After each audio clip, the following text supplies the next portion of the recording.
Assalamualaikum warahmatullahi wabarakatuh. Waalaikumsalam warahmatullahi wabarakatuh. Ustaz niki wonten pertanyaan dari Instagramnya Nunuk Hidayati 14.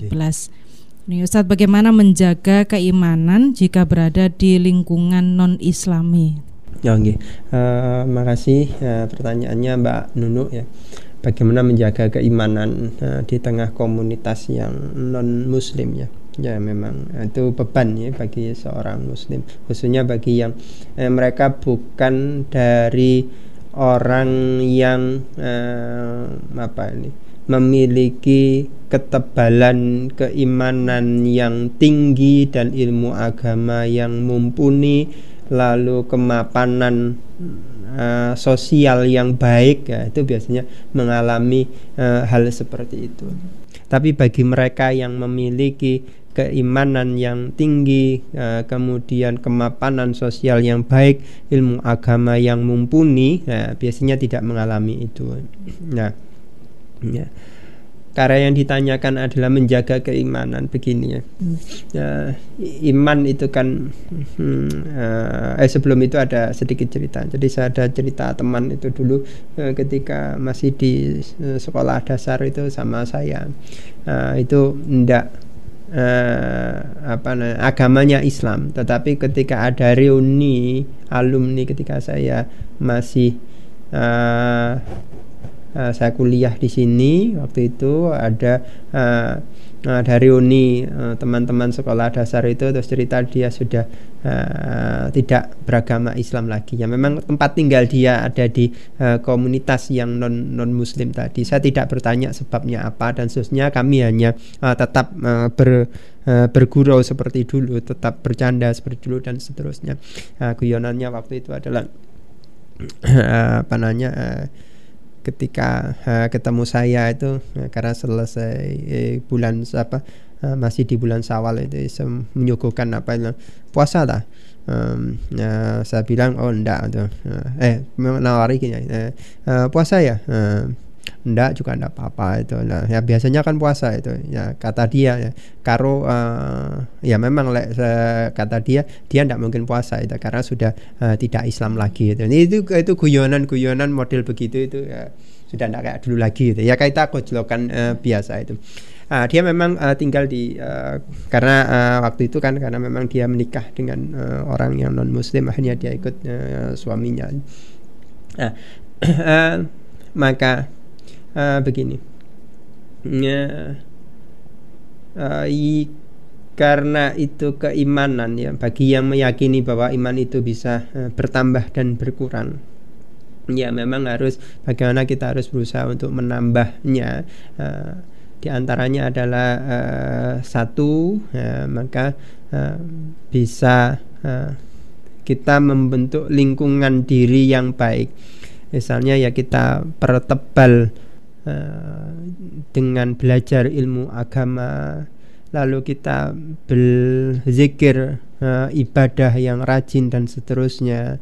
Jadi memang memupuk keimanan diri, sehingga keimanan itu bisa bertambah. Lalu yang kedua, setelah tadi memupuk keimanan diri, yang kedua ini adalah membuat komunitas ya, karena banyak orang berubah karena lingkungannya ya, maka komunitas itu harus dibentuk, bisa melalui dengan anggota keluarga atau dengan orang-orang yang di situ memang ada yang beragama Islam, maka berbicaralah untuk membuat kajian, atau kalaupun tidak sampai kajian ya ketemu bareng, kemudian membina ukhuwah, saling tolong menolong dan seterusnya. Karena dalilnya jelas, kadal fakru ayyakuna kufron, jadi kemiskinan itu hampir-hampir menjadikan seseorang itu kafir. Kefakiran itu hampir-hampir menjadikan seorang itu kafir. Nah, maka harus saling membantu di antara itu, di antara sesama Muslim. Maka itu kenapa Syekh Yusuf Qaradawi itu menyatakan bahwa kalau tinggal di negara misalnya, atau yang tempat yang mayoritas adalah non non muslim, ya maka yang dijaga adalah harus akidah itu harus dijaga, din agama itu harus dijaga. Sebisa mungkin kita harus bisa melaksanakannya. Sebisa mungkin kita harus melaksanakannya. Tidak usah sungkan dan seterusnya. Misalnya kok tidak ada yang sholat, ya saya tidak sholat sendiri. Tidak usah begitu ya, tidak usah sungkan. Dan misalnya sedang bepergian itu ya, ternyata di dalam mobil itu ada yang memang tidak rajin sholatnya dan seterusnya, ya minta saja berhenti dan sholat. Kalaupun misalnya tidak diberi kesempatan, ya sholat saja sendiri di dalam mobil itu, tidak apa-apa. Jadi memang ada usaha tersendiri. Jadi satu tadi itu memupuk keimanan diri. Lalu yang kedua itu adalah membuat komunitas ya, untuk membuat kajian atau saling mempertebal.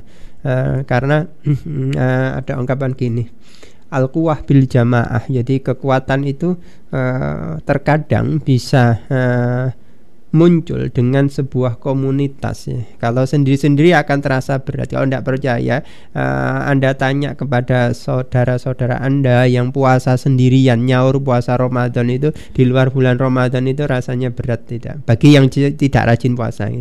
Tapi yang puasanya di bulan Ramadan, mereka tidak merasakan seberat itu karena komunitasnya memang lingkungan itu. Maka komunitas harus dibentuk. Lalu yang ketiga tadi saya sebut harus tolong menolong ya, tolong menolong sesama orang Islam yang ada di situ. Bila Anda tidak tinggal sendirian di situ, ada orang Islam lainnya. Kalau sekarang kan lebih gampang lagi ya, ada WA, ada Telegram dan seterusnya, bisa buat komunitas itu, bisa saling tukar informasi dan seterusnya. Lalu yang keempat itu adalah mau tidak mau, karena kita tinggal bahwa manusia lahir itu sebagai makhluk sosial. Ya maka Anda harus bersosialisasi dengan orang-orang di sekitar Anda, entah itu muslim ataupun tidak muslim, itu harus sosialisasi. Maka Anda harus juga mampu menunjukkan bahwa kita ini sebagai orang Islam yang bisa menampilkan bahwa Islam itu keberadaannya bisa membawa rahmat bagi orang yang di sekitarnya, tidak hanya sesama muslim tetapi juga kepada non muslim. Jangan jadikan kehadiran kita di situ menjadi sebuah ancaman bagi keberadaan mereka. Lalu keberapa tadi nih Mbak? Kok ya wis akeh jiro lu papat polimo ya. Tadi memupuk keimanan diri dengan zikir, ngaji dan seterusnya, bentuk komunitas untuk memperdalam kajian keilmuan, lalu saling tolong menolong, kemudian bersosial ya. Terus yang kelima jadi yang tadi bentuk mau tidak mau harus sosial, tunjukkan bahwa kita ini umat yang bisa membawa rahmat bagi tidak hanya untuk orang Islam saja tapi juga untuk orang non muslim. Lalu yang kelima adalah begini, bahwa ada yang namanya tasamuh. Tasamuh itu bahasa akrab kita adalah toleransi. Toleransi itu tidak hanya dilakukan oleh pihak yang mayoritas kepada pihak minoritas, tetapi pihak minoritas juga harus melakukannya kepada pihak mayoritas. Umpama Anda sendirian di situ, lalu kemudian Anda buat masjid di situ, yang sholat di situ ajaannya Anda sendiri, lalu Anda azani sendiri dengan suara yang keras pakai speaker, lalu di setel ngaji dan seterusnya. Ya maka jangan begitu ya. Maka ada toleransi itu ya. Ada toleransi ya, karena sebagai pihak minoritas harus bertoleransi kepada yang pihak mayoritas. Nanti pihak mayoritas juga akan melakukan toleransi kepada Anda, dan begitu seterusnya.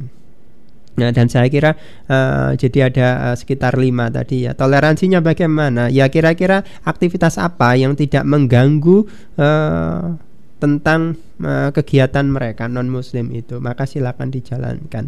Nah, apa yang kira-kira mengganggu ya Anda hindari selama itu tidak melanggar akidah. Jadi kalau itu sampai menyentuh akidah, melakukan hal yang dilarang oleh agama, maka Anda harus menolaknya dengan cara yang tentu yang yang baik dan bagus. Mungkin itu Mbak.